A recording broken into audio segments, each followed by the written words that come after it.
Hi everyone, this is Johannes Vloothuis here. I'm glad that you all could make it to the session today. I love doing YouTube sessions because it remains forever. So when I look back at my life, I was able to share all this knowledge with people, and it's there perpetually. Anyway, I've been a professional artist for about 20 years, Hi everyone. and I work for Artist Network, very reputable company. They publish several magazines and bookstores, and they've been in business of art education for decades. They're the longest. They go further back than everybody else, and so I'm very proud to work for them. And also, I'd like to tell you a little bit about myself. That my knowledge is based on reverse engineering top artists for years, and I was able to find. I was not very talented in the sense that I could just paint whatever I wanted and it looked good, and then I just self-taught myself. I needed techniques, I needed information. So what I did is I reverse engineered their work, and I realized that copying nature doesn't work, that the top pros would redesign all the elements into different symbols, abstract shapes. Moving the eye was important. So I was able to grasp all that information. And then the good thing about that is I'm able to package this for you to receive this on all the information that you need for landscape painting. So there's a lot that we can talk about today. So let's get started. I selected this do and don'ts of landscape painting because basically what happens is that I've seen thousands of students' artwork, and I've been able to put together what I feel would be the common denominators where some of them slip.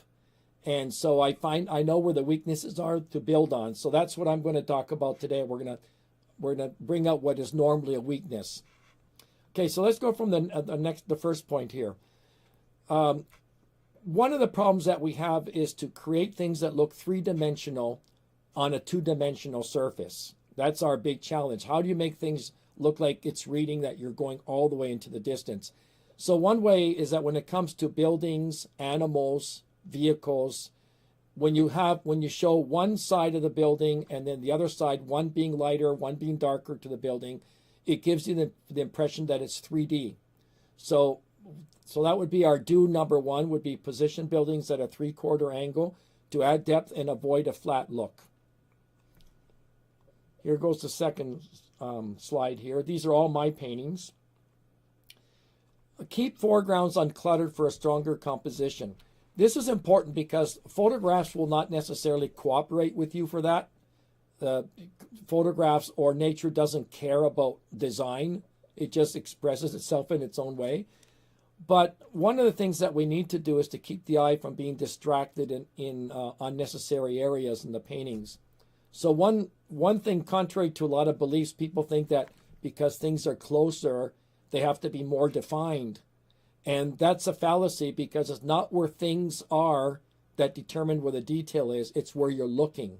So if a person normally is standing straight with the head looking forward without looking down at the person's feet or looking up at the birds in the sky, and you're looking forward into the middle ground, you would not see the grass strands that are at your feet. Proof is that you hit your toes against furniture sometimes where you're not wearing slippers. So in this painting here, the foreground is just conceptual, and that's very important, that some areas have to be conceptual, some areas have to be defined. So all you have there is an idea that there are some grass strands, minimum, some fallen leaves on the ground, and that's all you need to know. However, when you look down into the middle ground, you can see the dock, you can see the cracks in the boards. Now we're getting more detail. I mean, there's more I can talk about composition. So if anybody has any questions, by the way, that has more priority over what I'm talking. So this is a chance to get live information. Okay, another thing, fallacy that a lot of people have is they believe that the close, and you know what, this is probably the number one problem when it comes from amateur artists to jump to that other level, especially with watercolorists, is they have this idea that the closer they, and I had the same problem in my beginning years, that the closer you get to the photograph, the better it's going to look. And there is a point in time where you can get pretty close and you're going to get a lot of compliments. They're going to compliment you on your accuracy. But the beauty of the painting lies within the emotional response, because you're never going to mirror nature on a 12 by 16 canvas anyway. So it's always a reduced, very much scaled down, reduced version of what people see normally. So you might as well make it into an emotional impact with more color and more design. So this little painting here there's no realism in it whatsoever, because this is the real scene there. Now imagine if I tried to paint that exactly with all those boring rocks and everything. So simplification is a huge idea here. And I have tapped into something I feel that extremely important that I don't hear other artists talk about it. It's called the mind's eye.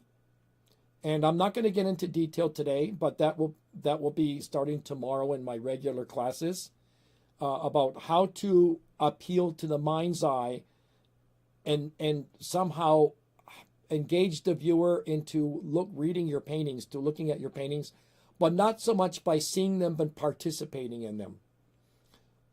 But anyway, so what you can do here is, if you look at the comparison between these two, isn't it just completely different? And that's even plein air painting. Of course, I didn't plein air paint. This is not the plein air paint version of that because it's a different season, but it's the same scene. So merging a lot of rocks together simplifies. And I have a technique that's called a huge principle that's called the principle of contrasts. And, many of my students are here today. They know exactly what that's about. It's about varying sizes. But you can see here in the rocks, we have a very large one. Then we have a second large, third, and then small ones. I can't get into that detail right now, but during the classes we will. Here's another idea of how do you solve these rocks? So here what we can do is, let's say I do have my easel in front of this area here. And so what I would do is I'd take let me use another color here. In my mind, I would take all these rocks together, put them in a blender and pour out the concrete. No, put it in a cement mixing machine. Pulverize them, put them in a cement mixing machine, and pour them out into a cast and make one big rock out of that. And then I'd take a second group of rocks and make a mid-size of that. However, I would leave the little ones too. Not all of them, just a few. So that's the idea of the principle of contrasts. This is Moose Falls by Yellowstone National Park. Again, one of the challenges is to create a sense of depth in the painting. So we artists exaggerate a lot when it comes to what we call atmosphere perspective, which means that things get lighter, bluer, or hazier in the distance. In this case, I'm really exaggerating. So by putting if you go to the real scene, and if I were to take, I didn't post a photograph of this, but if I were to go to the real scene here, those evergreen trees that you see behind the mist, they're probably about 5 feet away or so. Like they're just behind the front row of them. And that would just crowd them into one great big wall, like a curtain. You wouldn't see the distance between. But the fact that I put atmospheric perspective there, it gives you this feeling about there's more distance back there and what lies beyond there. So I took that liberty of changing things.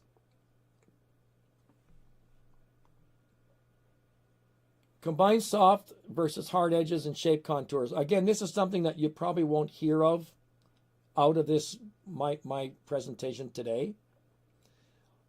This is a watercolor, so those who are watercolors, this is even more important because with pastels and oils, one way or another, naturally you get some blurred edges because that's the way the medium works. But with watercolor, if you don't play this game of combining soft and hard edges, you're going to create the impression that things are cut out and pasted on. So if you look at the play here, I'm going to zoom in.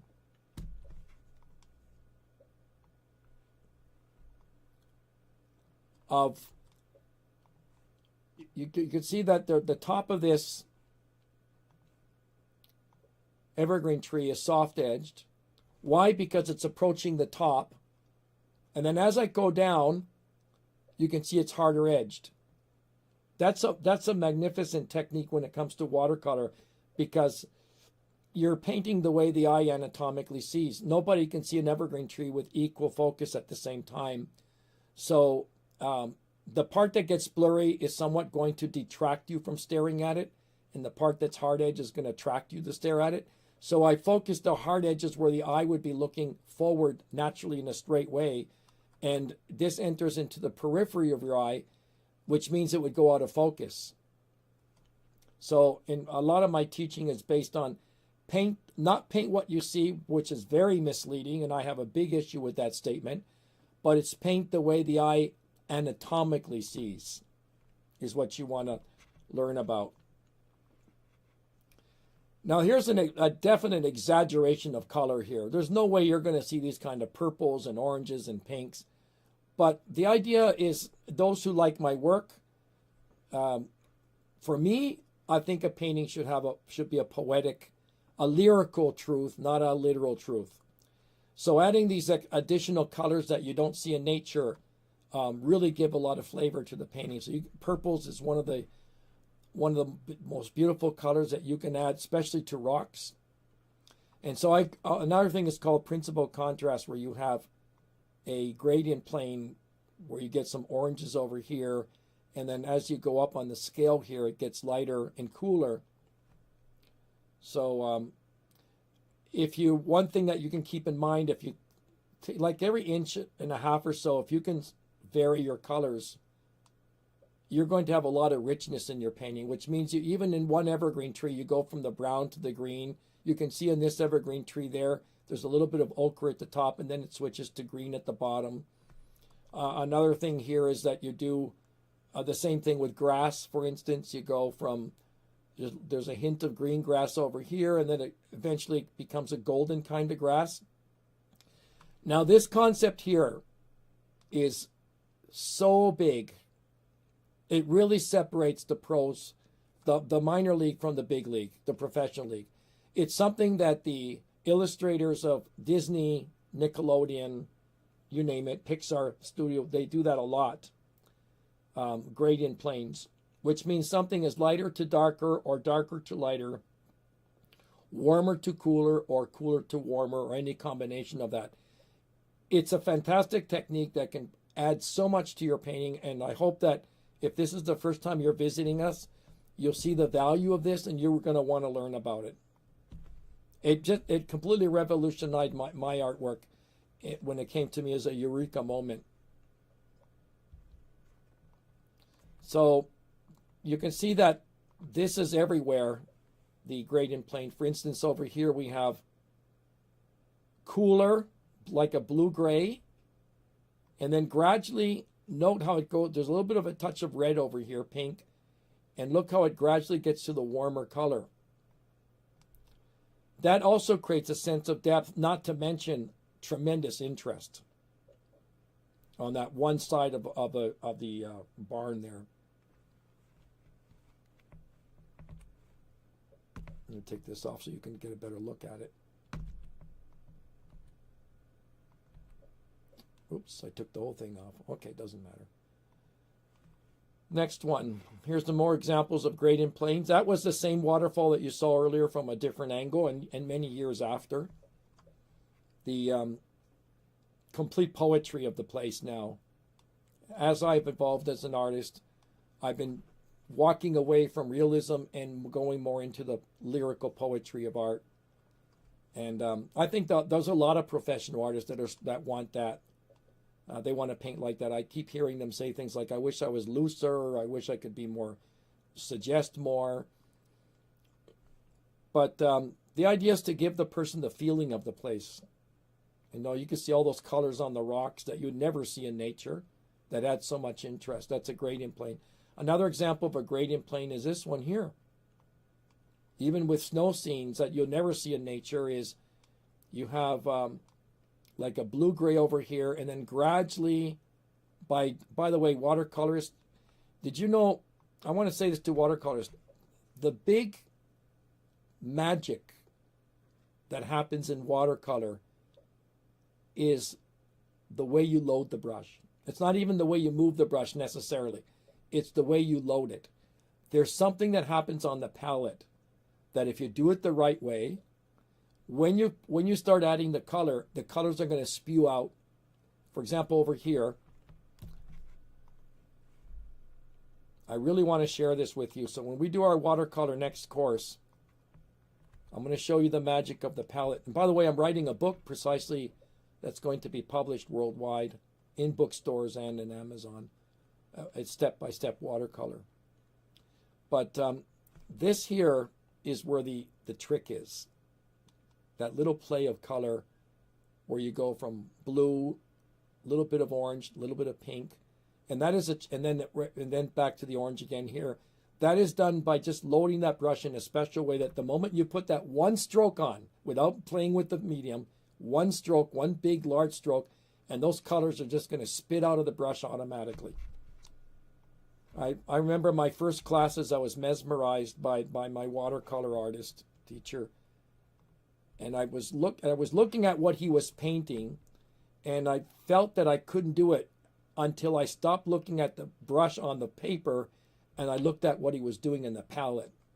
And that's where it dawned on me, that's where all the magic happens. Here's another example of a gradient plane. You can see little subtle pinks in the snow there, how we go from dark to light. And the gradient plane means that you go from you get a sense of depth. When you go from dark to light, it seems that things go further back. Then we have Tony is wondering, can you describe how the loading of the brush? It should be seen visually, but there's a way that I can just give you an idea where the idea is not to mix on the palette. The idea is just to use the palette to bring out the, of course, unless you're going to mix a green, for example, with an ultramarine blue and let's say a yellow, transparent yellow. But if the intention is not to actually mix a color, you want the colors to mix optically. So the trick is to bring out the colors from the wells of the palette without mixing them on the palette. And the way you drag your brush through them, like a shovel, you push against the bristles, not in favor of the bristles, like shoveling snow, and you load 2 or 3 colors at once. But again, we'll see that if anybody joins the classes. For tomorrow, we're starting tomorrow. Just a little commercial break here now that came open. Because Artist Network, like I said earlier, is the largest fine art education system in the world that I know of, that goes back decades, and like I said, they publish magazines. We have hundreds and hundreds of students, so we are able to offer courses at prices that are unheard of. For $29.99 US, you get 15 hours of class, 5 hours each Saturday. One class is oils, one class is watercolor, and another one is pastels. And boy, do I say everything that I can at once. All the information just spews out so you guys can pick up on it a lot. It's the best, and I don't want to oversell this because we don't need to, but it's the best $29.99 you're ever going to spend if you want to learn some techniques that you may not have heard of from these courses. So I would like to show this actually the way it's done. Okay, let's move on here. Here's a really good compositional technique, a really nice formula. I think some of you might be serious artists and you've taken workshops and you spend hundreds of dollars. I think $500, $600, $700 sometimes. And you learn how to do thumbnail sketches where you say, well, the sky is one value, and you have to decide which plane has what value. I have a very easy formula because I believe in lots of information, but simplicity of information, not complexity, but lots of it. So if you look at this painting here, a good formula is over an overcast day or a sunny day, not a night scene, not a nocturne. If you make your vertical subjects darker than your horizontal, you're going to have a good composition. So if you squint your eyes at my painting, you can see that the green trees are darker than the grass. that gives this idea of 3D, a 3D illusion. You don't necessarily get that in photographs, and you don't necessarily get that in real life because the trees can be the same value as the grass, and it loses that impact. I don't give acrylics because now with the, sorry, I got that. Now with the water soluble oils, it really doesn't make acrylics as attractive anymore because you're still using water, and you got the advantage that with acrylics you can blend the paint even an hour or 2 hours later. The only advantage that acrylics had is that you could overlayer once the bottom layer is dry, but you can do that anyway with oil soluble oils if you use an alkyd, a fast dryer. So within 1 or 2 hours, you can already put one layer on top of another. So it really doesn't, it takes the attraction away from acrylics. Besides, acrylics usually dries darker anyway, so it's harder to calculate exactly what highlight you're going to have, whereas oils, the way you see them, that's the way they dry.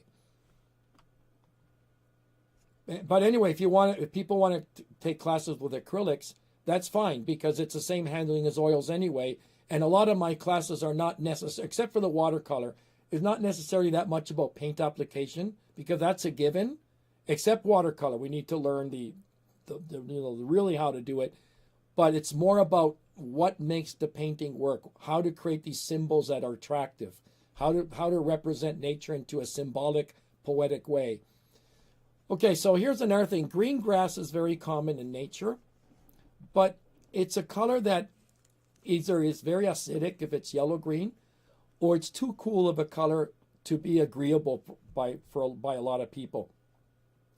So if you substitute some of your greens and you add ochre to it, the gold color to it, because gold color ochre is a warm hue, it really favors the painting a lot. Another example of why just because you see something in nature doesn't mean you have to copy it. I'm not saying you should run away from greens, but you might find that you can think and say, well, my photograph is showing me that there's a green field here.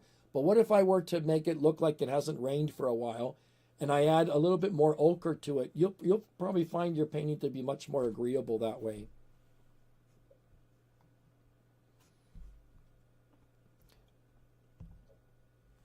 Yeah, you're talking about water soluble, Christy? There are several brands. Lucas is a good brand. Cobra. A lot of people use Cobra. Okay. I have this habit of varying each evergreen tree to a different size. As you can see, it's a different height, different width. Some are really small. Again, this enters into the concept of the principal contrast. If you haven't been a student of mine and you have not, well, you can't hear about the principal contrast because nobody talks about it. But there's 10 points that when you understand them, you go from, let's say, a intermediate level to an advanced or even to the point of a pro level. Just understanding and applying, not just understanding. Understanding and applying the 10 principles of contrasts.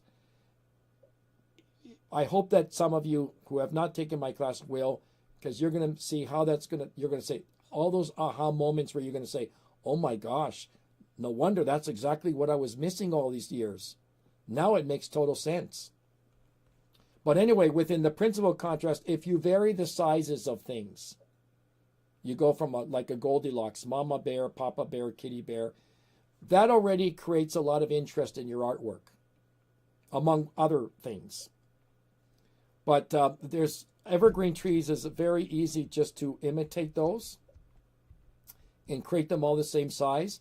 And you can see here that every evergreen tree is varied in size and height, which adds much more interest to your work.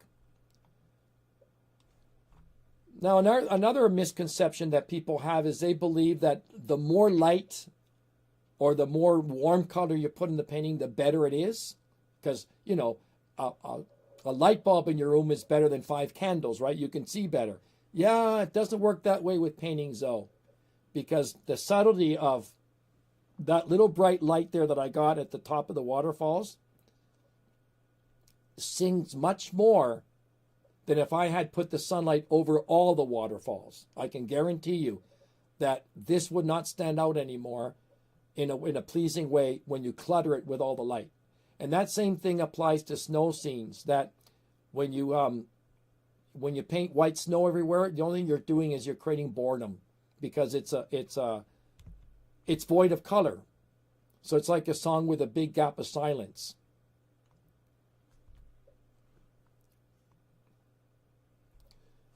This is called rhythm. Again, I hardly ever talked about, or I haven't even read it in a book, where you start a visual movement. So let's say you're starting from the foreground and you're coming in this way.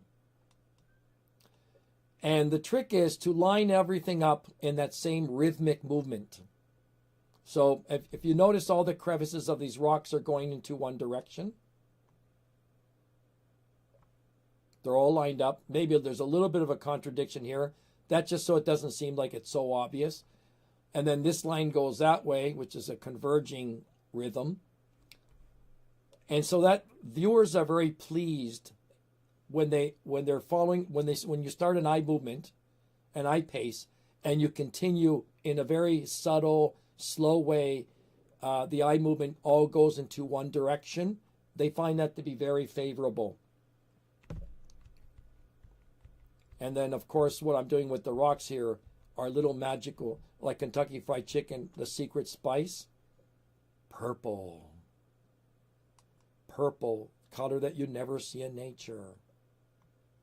There you go, for paint what you see is not true. I can guarantee that if I took the purple out of these rocks, they wouldn't look as good.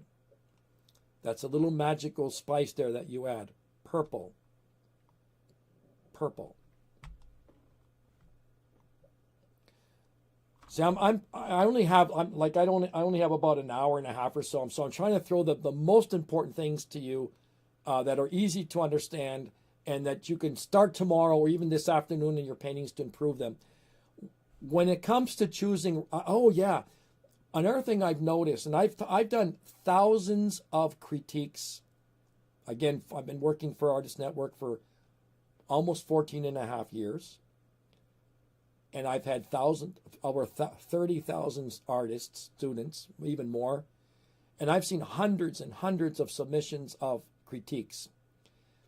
And I find that one of the biggest impediments of hitting those really home runs is not so much the ability of the artist. It's because they're not picking the right reference photos. Why? Because they're more concerned about accuracy than poetry. So one good criteria is, and I do have on YouTube, by the way, something more thorough than this about the photographs. I have something on YouTube that says choose the right photos for the right painting, something like that. We don't remember the exact title, but one of the suggestions I highly recommend is whatever reference material that you have, divide it down the middle and make sure that one side of your photograph is so obviously and dramatically different than the opposing half. So two halves, very different. And that's a ticket to entertainment. The moment you somewhat repeat visual information on one side compared to the other, it's a ticket to boredom. So you can see this example. This is a pastel. It's quite poetic. Very different information on both sides. Also, another formula for abstract shapes. If I take this whole thing here, we look at it as a mass.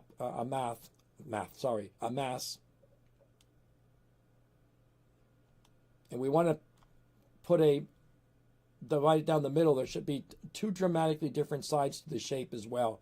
So not only the painting should have two different sides, the shape should have two different sides. Now, I always like to do something beyond just the photographic kind of look. As you can see, I'm very big into that. I always look for the emotional part. Not always, but many times I do. Like just adding that little piece of light back there and covering the rest of the mountain. A little bit of a hazy kind of yellow, orange over there. It just adds that nice mood to the painting. Yeah, Richard. And not only guessing, keep the mind adding. Keep the mind adding. I'm going to talk a little bit about this. Why is it that we read books? They're just a bunch of letters on a page, right?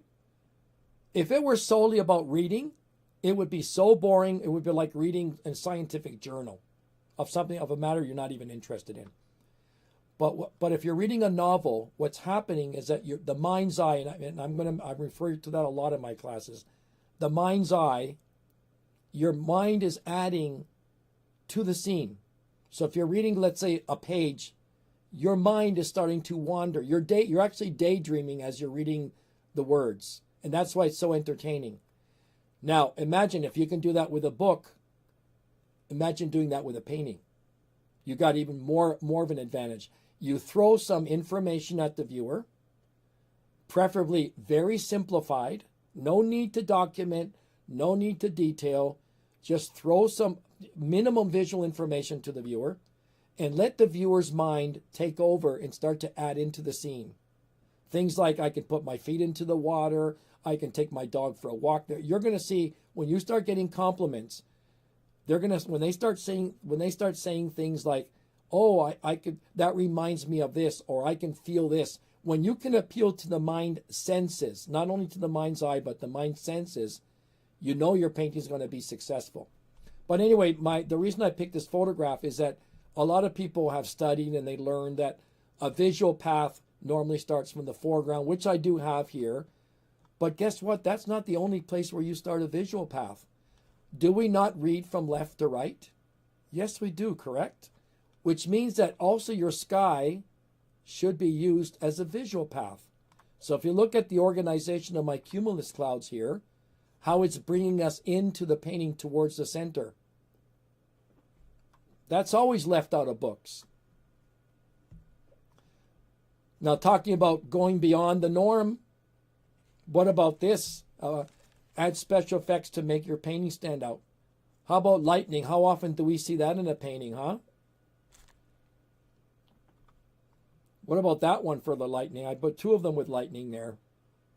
Don't tell me that's not an emotional response. People say when they see a painting like this, like, "Oh my gosh, I can hear the thunder of the clouds."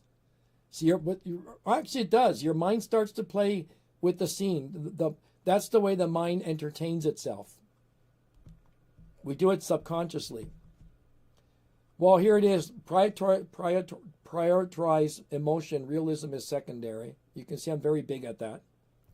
Look at that, the sun there and the backlit trees and all that. You know, this is good information for a lot of you. Why strive so much? You don't have to go through all the details.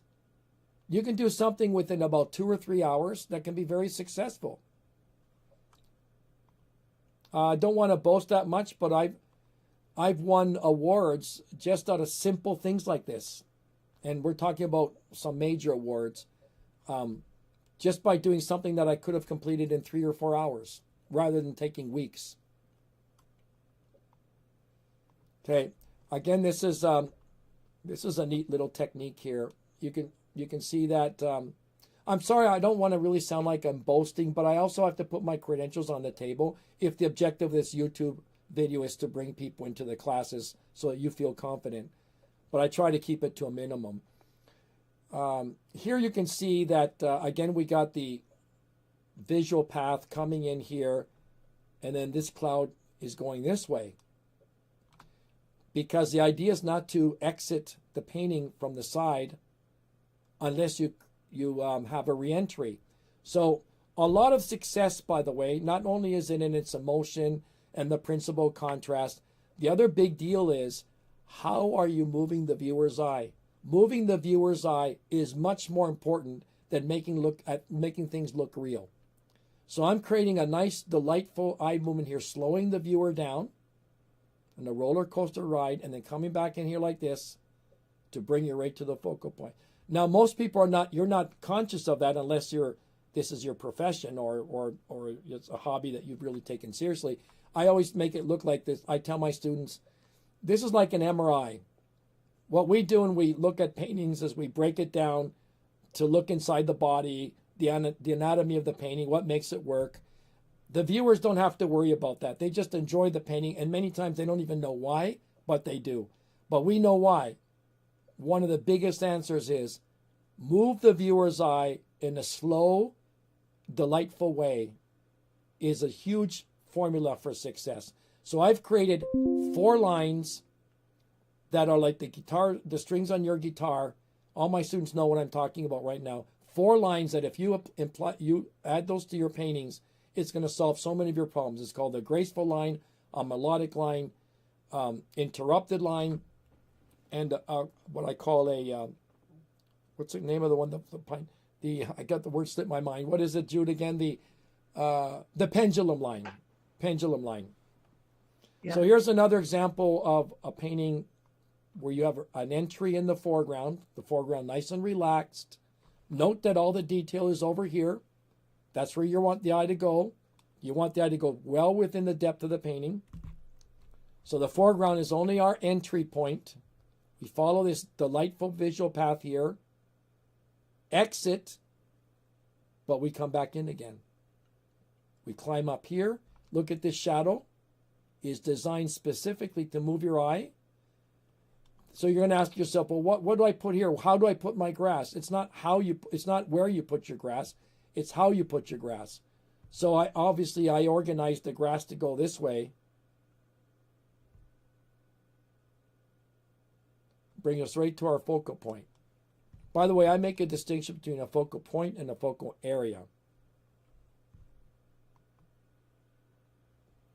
So the idea is to slow down the eye. So you put the rocks here. These were not, I don't remember, but I don't think they were in the original painting.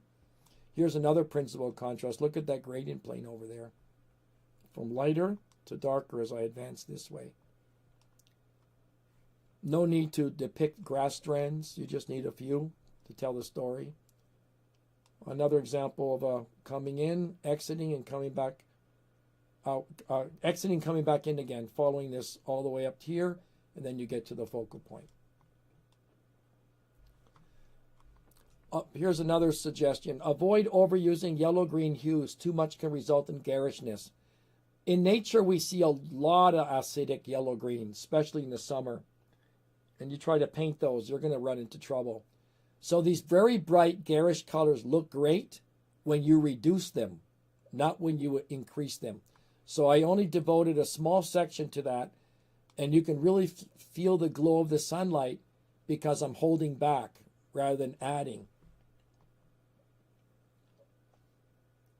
Avoid painting cast shadows in a flat monochrome way. Monochrome. Blend in surrounding tones to keep them lively and harmonious. In real photographs, well, all photographs are real, right? You'll never see these colors. You're never going to see the pinks and the greens and the oranges in the shadows. But a well-designed painting will have it. So again, this is not about just painting shadows, paint what you see. It's paint what you want the viewer to see. So what we did here is a gradient plane in the foreground, darker to lighter. Then we follow this nice, again, this delightful, graceful line like this. Obviously, I can't say obviously because you're not seeing the photograph, but these shadows were not in that position. I'm playing with that. I'm actually adding that line to the movement and the colors and the shadows. So these are two contradictions that you will not see in real life. You won't see those colors, and you most likely will not see that kind of eye movement. Had I not pointed this out to you, you might not have noticed it. Okay, another thing that's important that photographs will not respect them. This is a great photograph. You can do a good painting out of this. Oh, by the way, Carol and Christine, see this rock there? We know that shouldn't be there, right? Because it's isolated. It's not, what did we call it? A unification process? This is a photograph, by the way, Richard. So that wouldn't be there unless you can connect it with the rest. Anyway, that being said, if you want this to be the focal area, do you notice that this seems to be pulling your eye over here?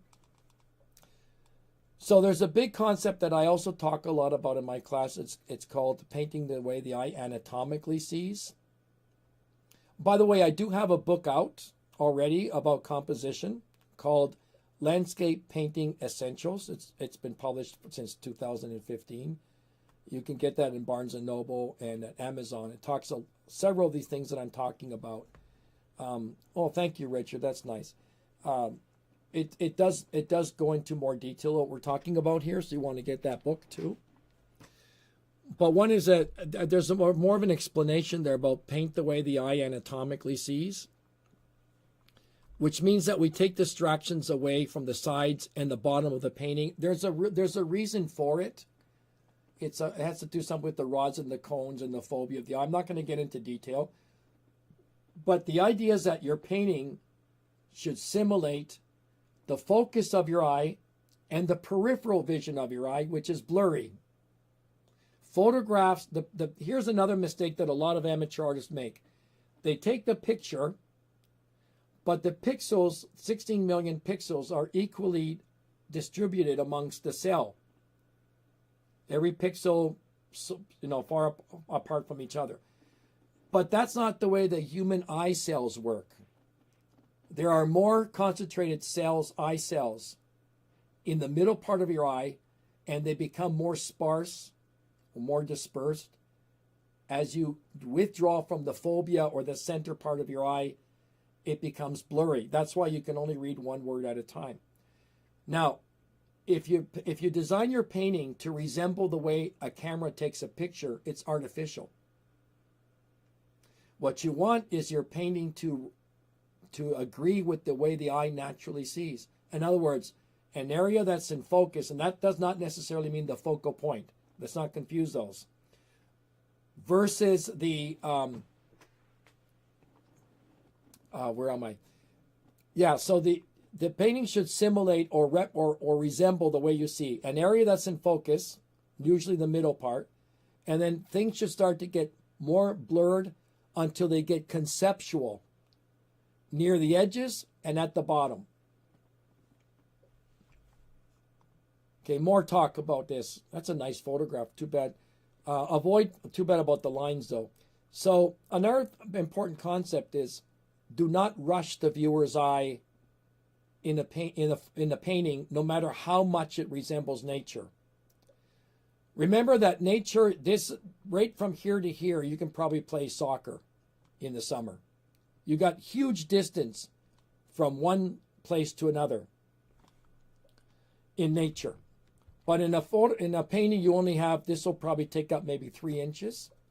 So any line now becomes an artificial eye movement that does not represent the way we walk. So the idea is to move the viewer's eye in a very slow way. Now, if you look at this design here from the photograph, this is a semicircle. That's rushing you in the painting. And to make matters worse, we got a parallel line there. Now, it doesn't look so bad on the photograph, but the moment you paint it, it looks too artificial. And it looks too obvious, it stands out. So the idea is to slow down the viewer's eye. So maybe we can take out a chunk here, take a shovel and knock some of that out. We do have it naturally here, fortunately. Again, I can't go into all the details about this in this, 60, 90-minute session or so. I can answer questions. This is not a common thing, but I just felt like I should mention it anyway. Do not depict the full context of the sun, as viewers instinctively will turn away. Even though we know that's not a real sun that's going to blind you, but we do it anyway because it's natural. So the trick is to sneak the sun behind either trees and just show the aftermath glow of it. Or we can make it peek through like a gap in a tree, for example. So it doesn't make you turn away, you just feel the warmth of it. Remember, a lot of this has to do with your emotional response, how you react emotionally, and how your mind becomes engulfed in the painting is what the whole thing's about. Very few questions, right, Jude? Yeah, mostly just about the new course coming up and what's Yeah. included. So before we go, we want to talk about it and show pictures and talk about the things you'll say. Yeah, we can do that. By the way, Judith is my assistant. She helps me with the students on Saturday. And we have some wonderful posters here that are posting. You can see the format of the class already, how it happens. We have people posting definitions of the terms that I use. YouTube always stays. This should be perpetually on YouTube.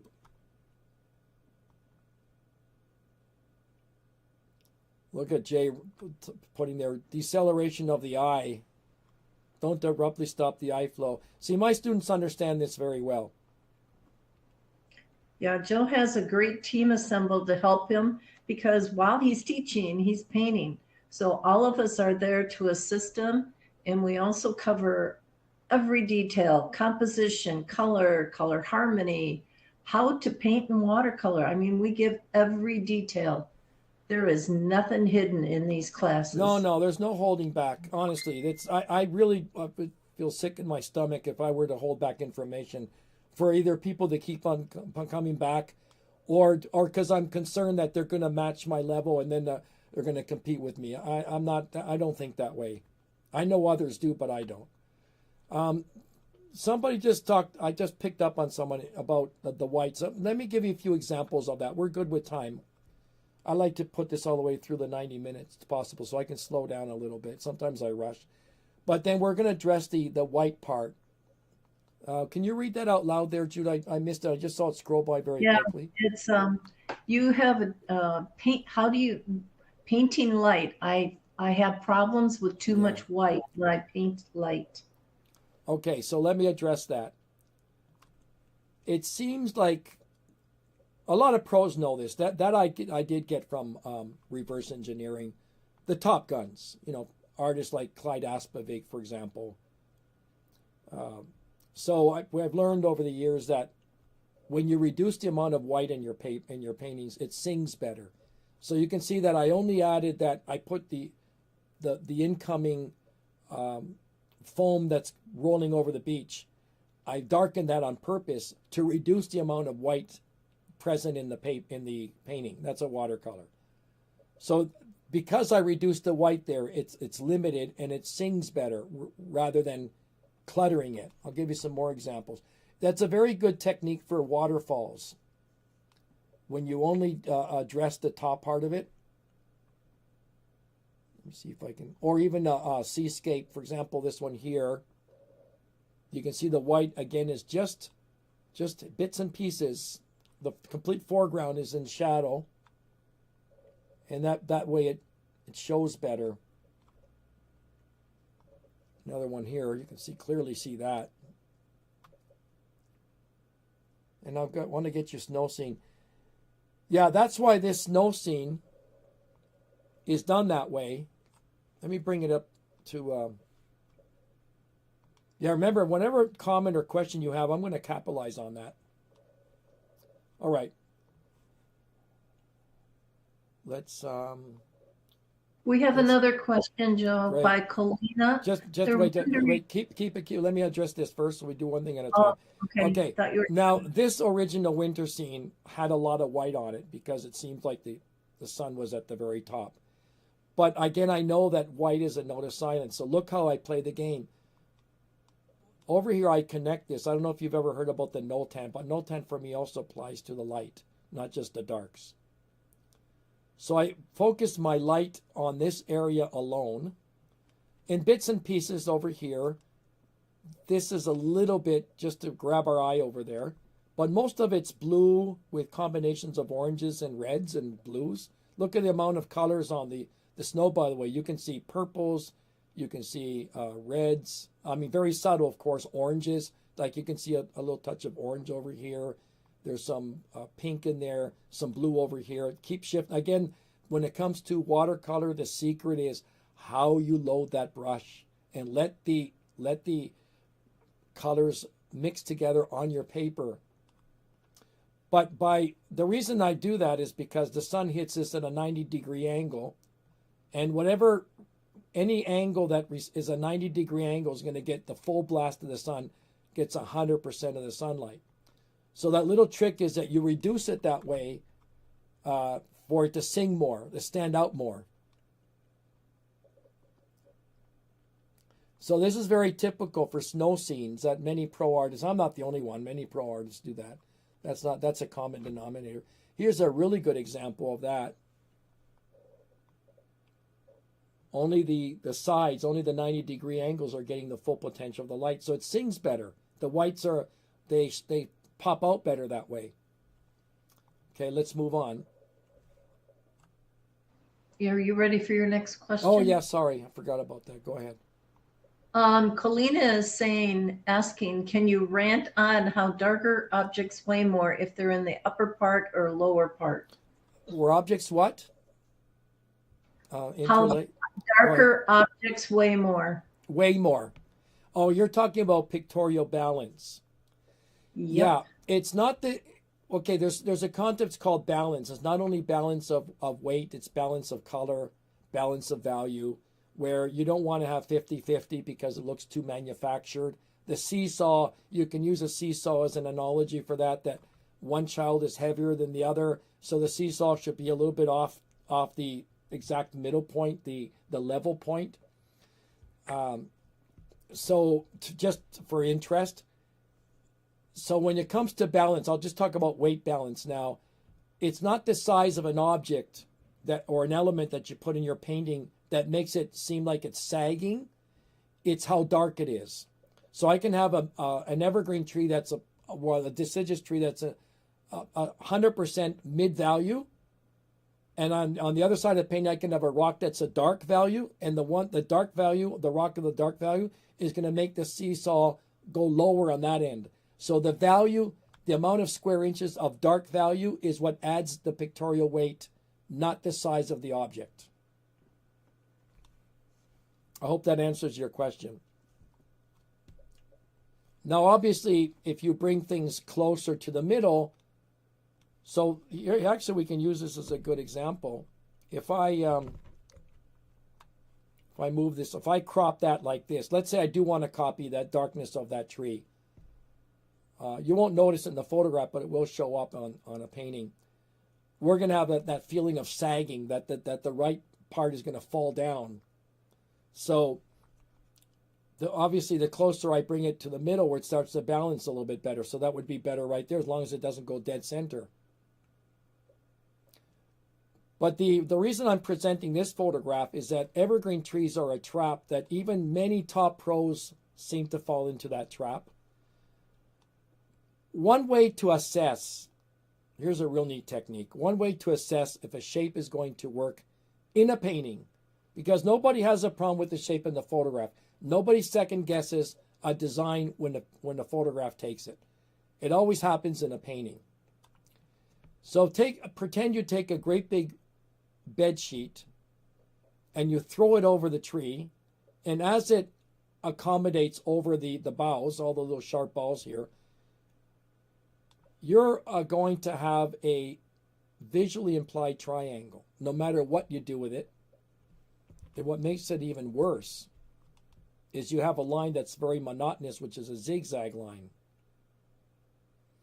So even if your mountains look nice and crisp and everything looks good, and that's not the only problem. The other problem is the value of the evergreen tree.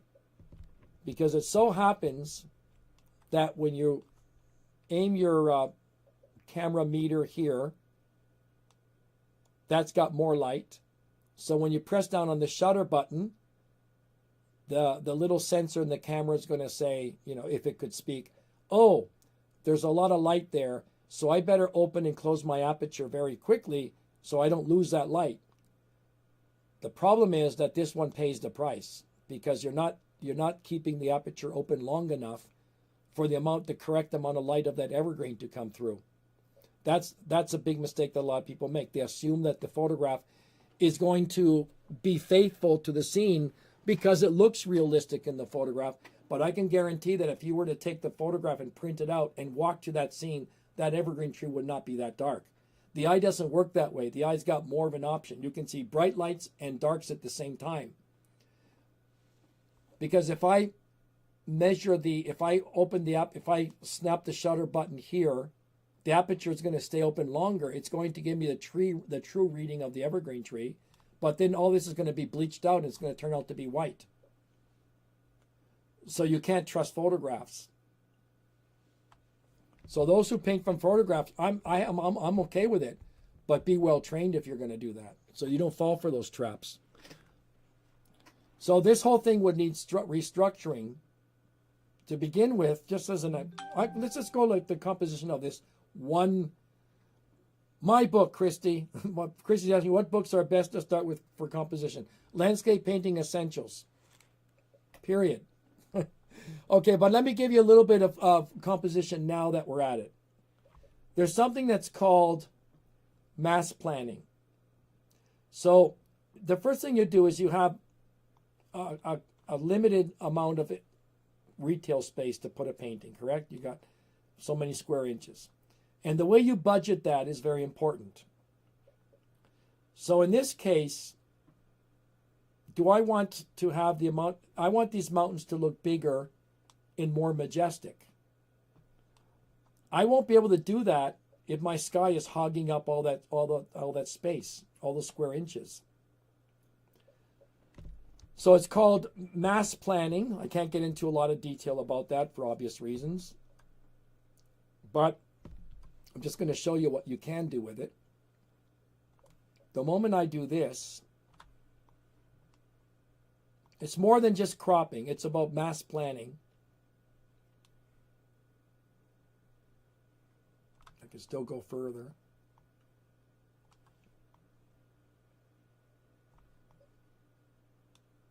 Even more. Well, to a point. I guess I have to do that if we want to have a 3/4 ratio. Do you sense that now that mountains are more important? Do you sense that you got a closer view of the mountains? It's more intimate to you than it was earlier? That's because of the mass planning. That's composition right there. So just to make it very easy for you to understand, see if I can just say this in a nutshell, because I love questions. For two things, it shows the public that I know what I'm talking about. Sorry about the lack of modesty.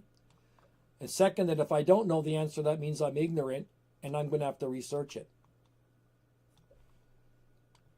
Okay, so what I do is I separate this into 3 different layers, or 3 different masks. I call the sky one mass. Then I'll take this. Well, I got rid of that tree already, right? So we're going to take this here as the next mass. I call it the vertical mass. And finally, we get the horizontal mass. Sorry about my writing. I'm using a mouse here. Now, the secret is you're going to say, which of the 3 has the most enriched interest? Does the sky have enough interest to use that as the major component, the predominant size in your painting? Obviously not. It's not like in this case. Where was that skyscape here? Where was that? Hold on. We're okay with time, so. Yeah. For example, here, this obviously is a skyscape. So I devoted more space to the sky. Why? Because there's a lot of action happening there. But in this case, we have 0 action in the sky. So we get rid of it as much as we can. Now, is the horizontal mass worthy enough of getting that much attention in the painting? Shall we give it 2/3 of visual information? Not really, right? It's all trampled down snow that leads to nothing. So it's obvious that the mountain and the hill and the trees are the most interesting area. So what we want now is we trim the fat. So that's going to be our lean mean beef. I don't know why I said mean. Our lean beef, because I'm reading your comments and I'm mixing things up. So their lean beef is the vertical mass. That's where all the flavor of the meat is. That's where the nutrients are, blah, blah, blah. The fat, we don't need that. So we cut the sky away. We cut as much as we can of the horizontal area, as long as we don't feel like we're suffocating the painting. And that's where you focus on. And then the next thing is to assign values, but I'm not going to get into that right now. So what I do is, when it comes to these boring, hold on, what am I doing here? These boring lines, I mean, the zigzag line on the contour of that tree. I hate evergreen trees that look like that. I substitute it. So I would put that kind of evergreen tree, that design, turned around, of course, because I want more of the boughs to go within the middle part of the painting. I would put that design of the tree into this context and say goodbye, uproot that tree and throw it away. See how that works? So what we artists do is we create symbols.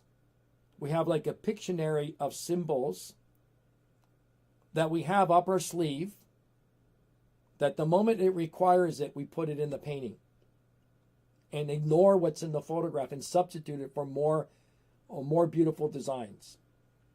There is no reason why that evergreen tree should be respected and be in there. It doesn't have any credentials. It hasn't been elected by anybody. So that's what we do.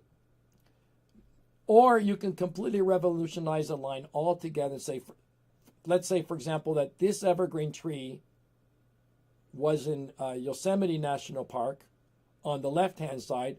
I would say, goodbye, never to see you again.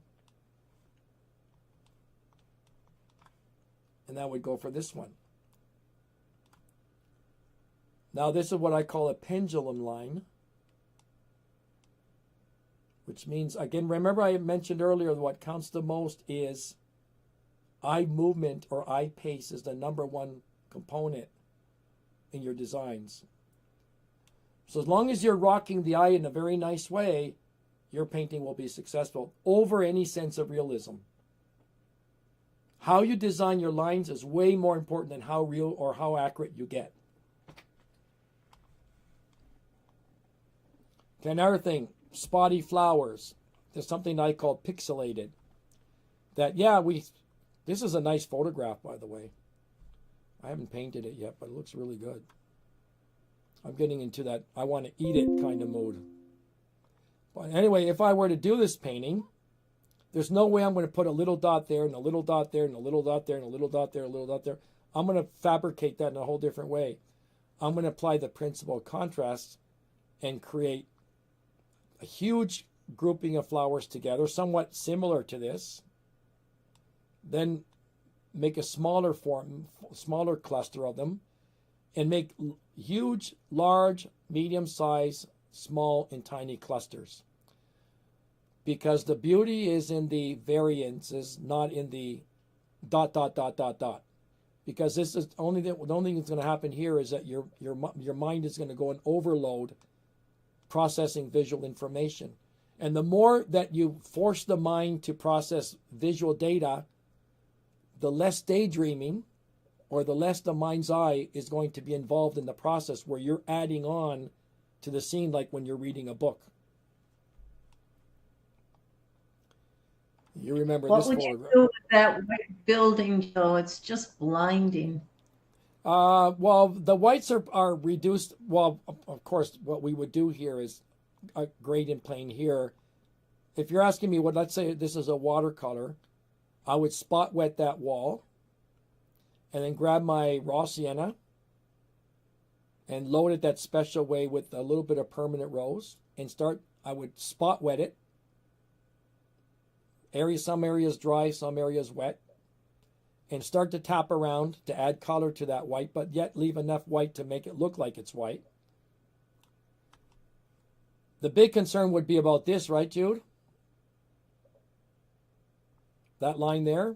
Remember we talked about not moving the eye too quickly? So let's ask my students. My students have been with me for years. What would you do with that line?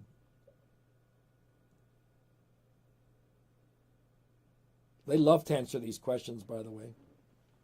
It takes a few seconds for them to get the information. What would you do with that line? What would you use in that photograph to offset that fast-paced line?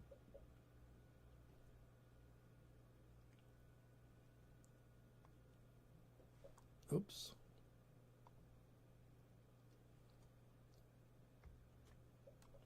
Wow, no comments. There's a delay, a That longer much, huh? delay. Probably 20 Yeah. seconds. Yeah. Yeah, but how, Jay? And Jay knows her stuff, but how would you interrupt it? Tony says Well, make you're a close, plan. Tony. You're close. You're on the right idea there. A little Gwen bit better way says to do that. Gwen says put a climbing vine over the edge. That's right. Gary says cover it with flowers or a tree. That's right. So what you would do is you take this here, have it grow right over it, lack of maintenance. The person who lives there is too old now to do all the manicuring of the lawn. Take this tree over here and move it this way a bit. So you get an interrupted line. So you got short paced line, then this becomes graceful, short paced, graceful again, and you slow down the eye. So you take advantage of the flora to do that. And I would add many more flowers. I would make this, I'd add some pink flowers there, and etc. The idea is to interrupt that line, which brings me to this one. You remember this one, Jude. What is the problem? Fast-moving lines. How do you solve it? See, the most important thing is when you recognize what's wrong with the photograph and you say to yourself, my eye is moving too fast. You already got the answer. So what do we use now to slow down the eye?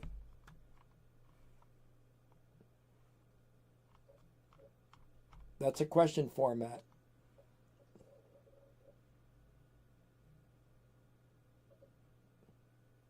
So Joe is asking his students, what do we do with these tree trunks to slow down the eye? What, oh, what, oh, what? Broken branches, right? Yeah, my students. Good, Tony. Yeah, Tony, good.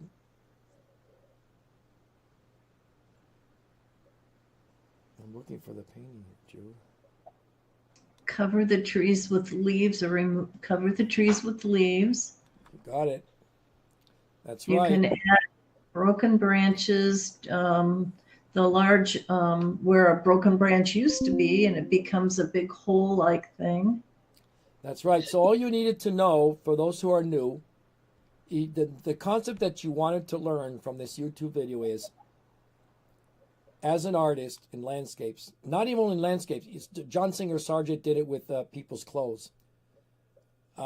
Once you say, the knowledge is this, your painting will improve night and day if all the contour lines, not necessarily line, contour lines are slowed down. That nothing is fast paced as a line, because we subconsciously read lines. Once you know that, everything falls into place automatically. Talking about composition, someone said that earlier. By knowing that, now you just have to say, okay, I got to slow down the line. So the next question is, okay, what resources do I have to slow down that line? Well, you're not going to bring in a garbage can, but you use what's in there. You use branches, you use leaves, foliage, anything that you can do to slow down the eye. Like this. In this case, I didn't even rely on foliage. I just used the branches themselves. So this is all planned out where this takes about 1/3 of the pace away. Then I have a little bit of a broken bark over here peeling off. Then we have this branch here, slows down the eye. And not only does it slow it down, but this compositionally is bringing me right back into the middle of the painting, like saying, do not exit my painting, please. Follow the line. Follow that rainbow to the pot of gold at the end of the rainbow. So that just tells you how easy it is that once you recognize that a line should be done slowly, you just implement the solution. And that also goes for this.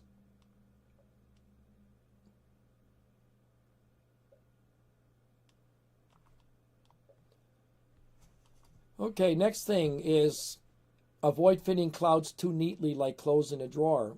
Have them supersede. Well, that's actually giving me an error here. Well, I'll correct it later. I thought it was written together. I guess it's separate. Didn't know it was separate. Have them supersede the boundaries. So obviously you would crop the painting there. Then that has to do with also with trees and evergreen trees. Don't try to fit them in the box. Have them, if they're that close to the top, have them exit the painting altogether. It'll be more agreeable that way. Okay, here goes a secret that you're going to hear it here. It's really neat. That's a watercolor, well, a portion of one. But one of the most beautiful lines that you can create is lost and found. So we have soft edge, only to pick up on a hard edge, soft edge, soft edge, soft, hard edge. Now, what does that mean? That means that whatever soft edge is receding, whatever's hard edge is coming forward. Oh, okay. Let me spell that correctly.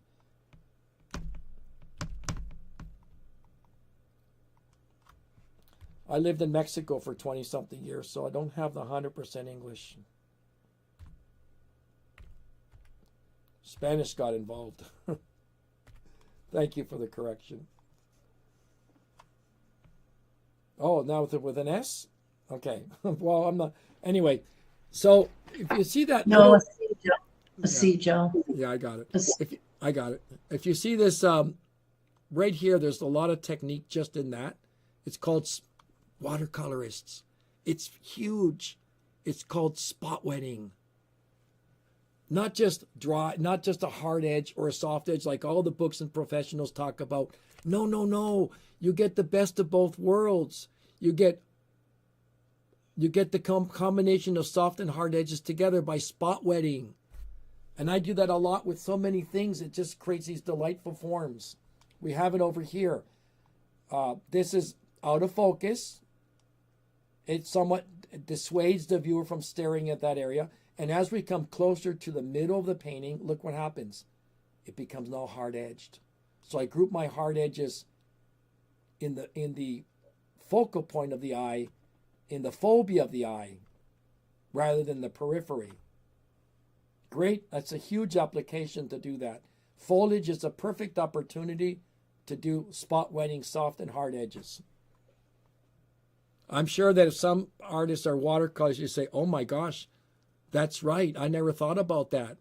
It can be a combination of both, hard and soft edges, that creates the delightful forms. There's always one or the other. No, it's both. Okay, so reflections. Well, it's pretty goes without saying here. To avoid a sense of cloning, it is preferable to depict reflections that do not appear as in a mirror. So I do something that's called lazy reflections. That photo has very nice potential. We used the kind of trees that you did, Carol, today, nice and soft, poetic, without all the little leaves in it. We put the raw sienna, the yellow ochre on the grass. But compositionally, what do we see here? A competition between the sky and the water. I'm emphasizing composition because one person asked for that in the YouTube video, so I'm capitalizing on it. So you can make this about, you crop the trees and you make that about the water. Or the other way around, you make it about the sky. One way or another. But you don't want to have both competing. Okay, round rocks and boulders. In real life, these boulders are going to be polished because of, what do you call it? What's the name? Slipped my mind. When things would degrade through time because of the water polishing them. What's it called? Erosion.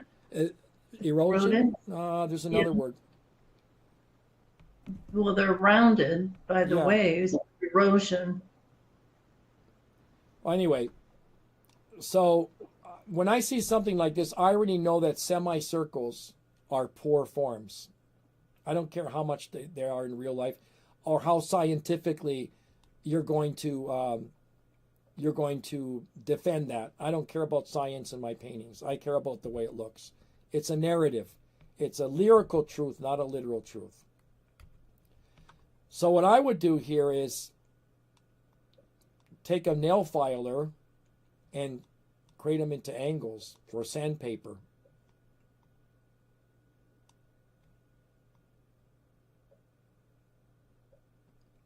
Especially this one. This one's terrible. There's no way I'm going to put that one in. So I would slice it into angles.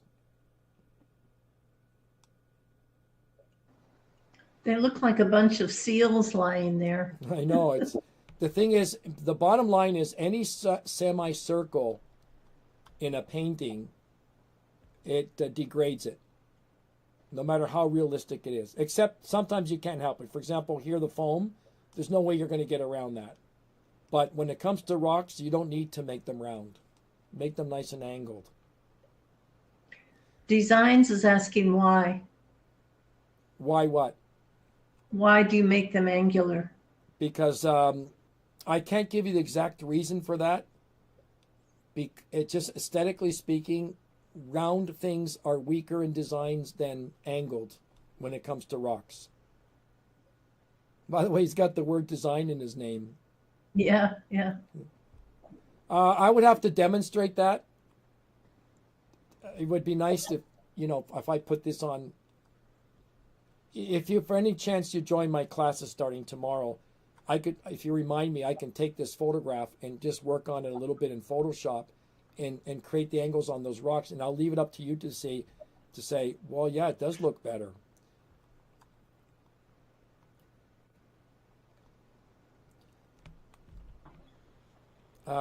This one here, we talked about this, about competing masses, the sky, and I think I already addressed this pretty much in detail. So we don't have to go around. But you know what I can do, 365 designs? I can give you an example when it comes to portraits, for example. Look at Loomis, Andrew Loomis portraits, drawings on images.google.com, how he creates the hair in such a way that he angles them out. You also see John Singer Sargent would hide, if you look at his self-portrait, parts of his hair would bleed right into the background and you wouldn't see the roundness of his head. It would be lost and found, comes in and comes out. You'd see, for example, Howard Sandin is another artist that would do that. Who does president portraits. It's just that in general, the concept is that something round tends to weaken an object rather than strengthen it. Even some wildlife artists build their forms with little insinuated angles, and still life artists, the ones that are impressionist, that are not hyper-realist, do that quite a bit. Instead of having the round petals, you know who used to do this? Richard Schmidt used to do this, where they seem like they take a flower and take a pair of scissors and they start to cut away the petals so they make them more angular.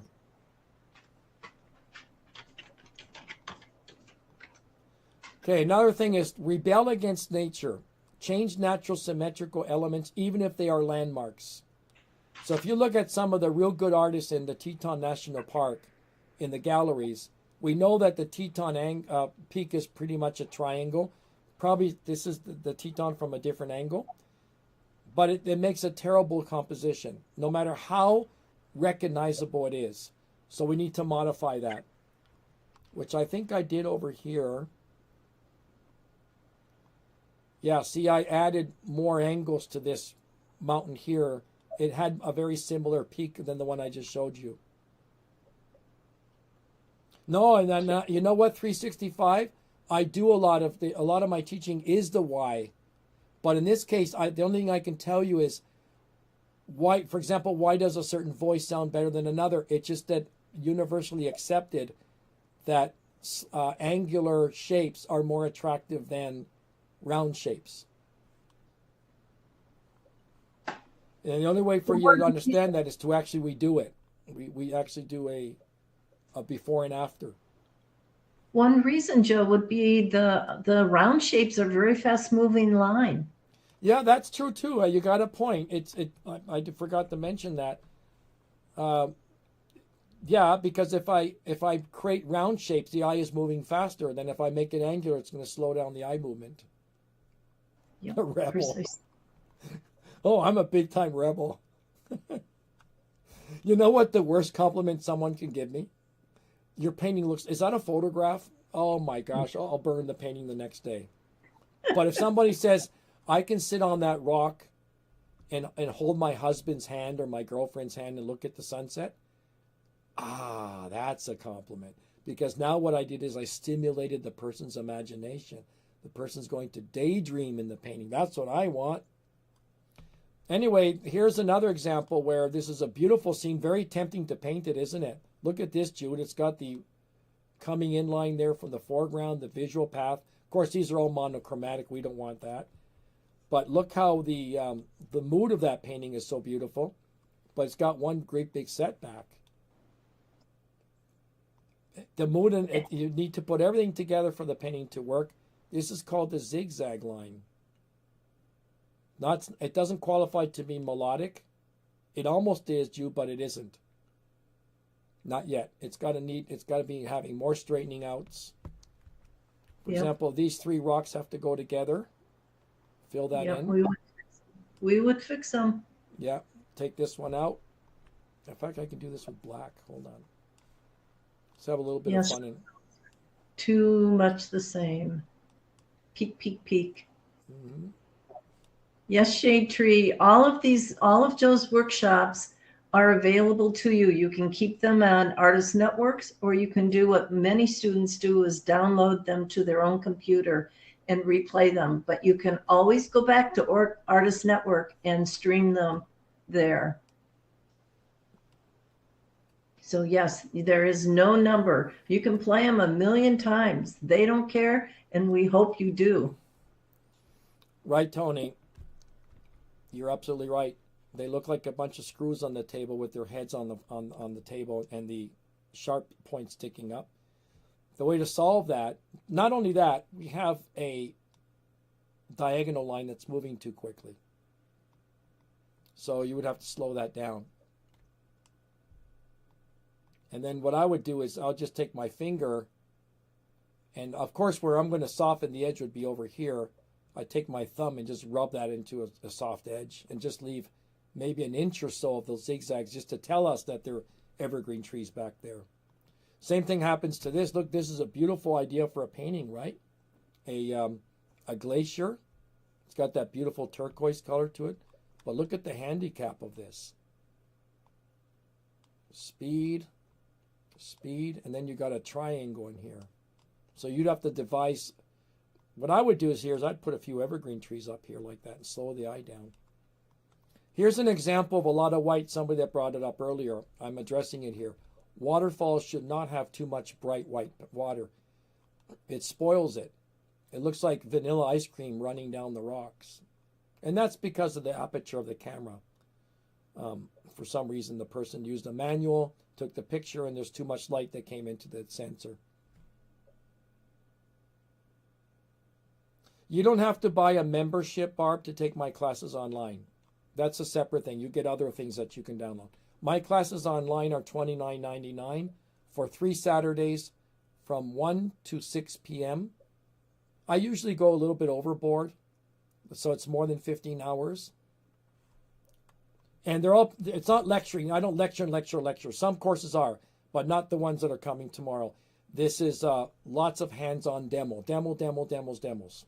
And I start to give knowledge as I'm working, but it's a lot of demos. I do a complete painting, full-blown painting. which I can bring up in just a minute here. What do we have here for the paint along? I'll bring it up now. So I'll show you the reference photos that I'm using for the. So that's going to be tomorrow's painting. Hey, by the way, we have that long tree trunk there that we have to slow down. Of course, I'm going to make quite a few changes on that, but I wanted to paint a nice moody scene. So that's it's about capturing the colors of dusk and dawn will be the next course. And so, yeah, there are going to be changes. Not a lot because the photograph is really good. The watercolor, now this is a gorgeous photograph, isn't it? That's just, I'm just waiting for that one to convert. I'm going to reduce the land. Remember we talked about this, if you want this to be about a skyscape. But I haven't thought about it. Jude, what do you think? Should this be a skyscape or a snowscape? It's got beauty on both ends. Maybe we can give a little bit more of the ground. I have to think about it. I just selected the photograph. I know it's beautiful, isn't it? This will be good to learn the watercolor effect of how do you create all these trees without rendering branch by branch. Yeah. We can create the illusion of those winter trees back there. And look at the zigzag over here that we have to resolve. Okay, so just to hurry up here, huh? I'm a sucker for skyscapes. Yeah, me too. Well, we'll see. We'll think. Well, maybe we'll put it subject to a vote. Anyway, just to speed up here, do not depict rectangular waterfalls. 80% of them are. So you want to change that. You probably use another photograph. So I'm also going to teach you how to use other photographs and integrate it in the primary photograph. Here's an example of a watercolor about mixing color. Here's the next photograph. It says avoid copying monochromatic rocks. Introduce variety. Paint what you see as misleading. I'm very much against that. So you can see these are very monochromatic. What a beautiful photograph that is too, also for a wildlife. So I'm converting these kind of monochromatic rocks to these kind. And again, this watercolor, the trick about getting all those colors in your rocks is how you load the brush from the palette. That's where the magic happens. This is a way that you can get around from the rectangular waterfall. And I think we're done. That was practically almost exactly 90 minutes. And I'll show you, I showed you the two photographs. So this was the winter scene for tomorrow. This will be in Saturday after tomorrow. And then we have the pastel, which is also a knockout photograph. That one there. Wowzers. That definitely is going to be a skyscape.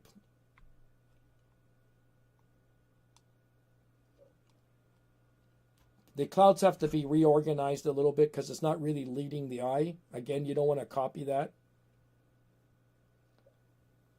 I hardly use round brushes at all, Shade Tree. I have never been comfortable with round brushes because I don't get the same effects. I use a bristle brush, which is a combination of sable and synthetic. Actually, it's Winsor Scepter Gold 3/4 inch, where I use all five sides of the brush, the tip of the brush, the corner of the brush, the edge of the brush, the flat part of the brush. And I'm constantly twisting and turning that brush in all different directions to create all these beautiful effects. But the defect of this guy is not really, it's got a rhythm to it, but it's not really leading my eye. So we would have to change that a little bit. And the road is, the dirt road, it's paved, I guess. The poorly paved road is moving the eye too quickly. So we would have to turn that into a dirt road and invade it with more sage brushes so it doesn't move the eye so quickly. Now I'm already giving away the composition of what I'm going to do. All right, I'm done. So if you want to know more about me, somebody please put this in the chat there. ImproveMyPaintings.com. Yeah, you already did. Yeah, well, we'll do it again so it ends at the end of the day. You can see many more of my paintings there. I think there are like 140 of my paintings there posted. You can read about my bio and see the upcoming courses, etc. So I hope to see some of you. I know I'm going to see a lot of you that are already students of mine, but I hope I get to see the new ones to sign up. You're not going to regret it. You will learn a lot. That's guaranteed. I know that is a fact. So hopefully I'll see some of you tomorrow. And I'm going to sign off now. And have a nice weekend. Thanks for showing up today. And by the way, if you have any questions, you can email me. I'll answer it. My email, you can find that in the on my webpage. It's Johannes@improvemypaintings.com. I guess we can put that there too, can we? And then sign off. Johannes@improvemypaintings.com. Somebody please type that in there. And I'll be glad to answer any question. If it's portraits, still lifes, wildlife, anything that you want to know about art, you can ask me the question. I'll answer it for you. If you've got something that's been on your mind that you want an answer to. All right. See you later. Bye-bye. Thank you.